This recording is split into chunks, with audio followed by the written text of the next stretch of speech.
Okay, so one thing that I didn't do in the previous video was decide which one of these is the final conclusion and which one is the sub-conclusion. I actually did that on purpose because sometimes it's hard to tell what is what, okay? Now, like I said, if you did this correctly, then your main point was supposed to be the conclusion that you copied, the first statement, assuming that you followed all of the item videos for each page in the mandatory writing assignment document. You should have copied a statement from step 1 from page 2, and I really stressed that in the video. So, you should have a statement that was copied, like I said. If you did that, then you will know that this is your conclusion, and if you happen to have a complex argument, then this should be your final conclusion. But let's say we're not sure. Well, we can wait until we reformat to figure out for sure. So I just want to let you know why I haven't decided what to label or marked which one is the final conclusion or the sub-conclusion. For now, let's go ahead and practice eliminating excess verbiage, and let's learn how to mark up excess verbiage when online or using a word processor that is not by hand.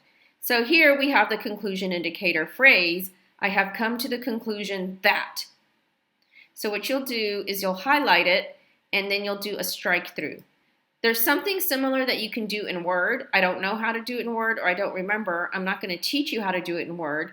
I did say I would show you something at the end of the video. That will be the end of the very last video of something you need to know if you do, do this in Word first, which you might want to do because then you might not, just to make sure that it's saved and everything.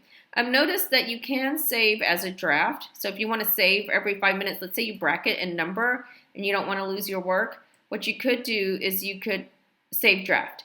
And then after you label everything, save it as a draft again. And then just keep saving as a draft after each step. And like that, if something happens, you don't completely lose everything you've done if you're working directly within the text box here. Okay, so that said, how are we going to, okay, so that said, I did show you how to cross stuff out here. So now we're going next to my reasons for thinking this is true are first of all. So of course, if something's not bracketed, of course you should eliminate it. And so I've seen where students, they correctly leave out words that are not part of the statement or the core of the statement, but they don't cross them out. Anything that is not bracketed or numbered should definitely have a line through it. Not only that, but because this entire phrase from my reasons to the word are is a premise indicator phrase, we should definitely draw a line through this. And of course, we do it this way, using the strike function icon here. And then, of course, this little introductory phrase or transitional phrase, draw a line through it.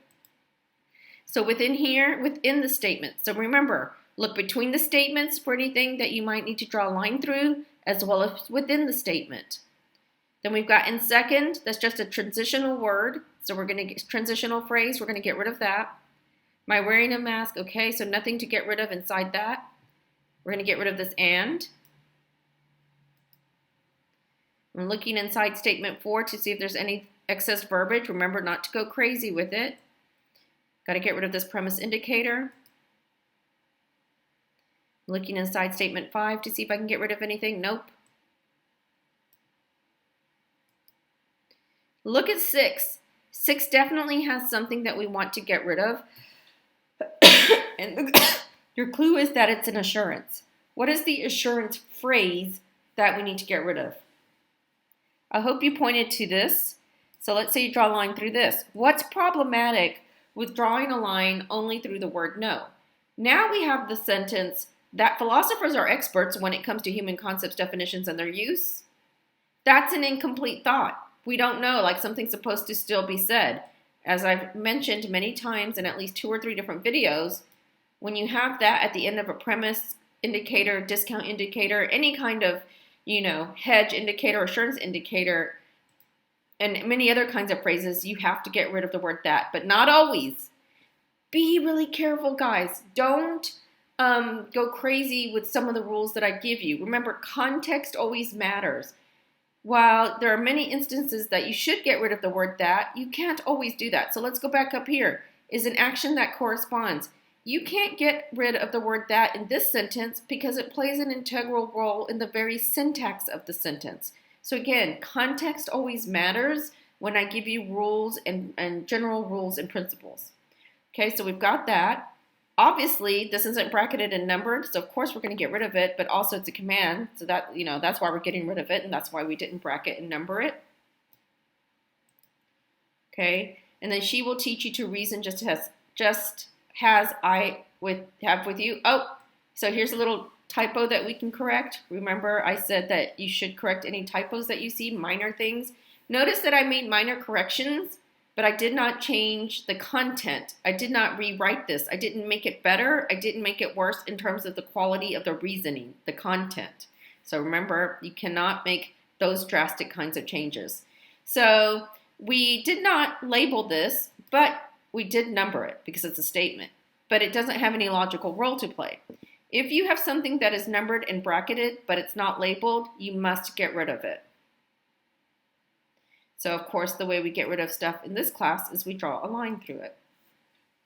Okay, so now I recommend that you do this to your own argument. In another video, I will show you an efficient and smart way to reformat, and we'll continue to think about which conclusion in this argument is a final conclusion or sub-conclusion. One thing for sure is that this statement here, statement 4, does not merely repeat statement 1.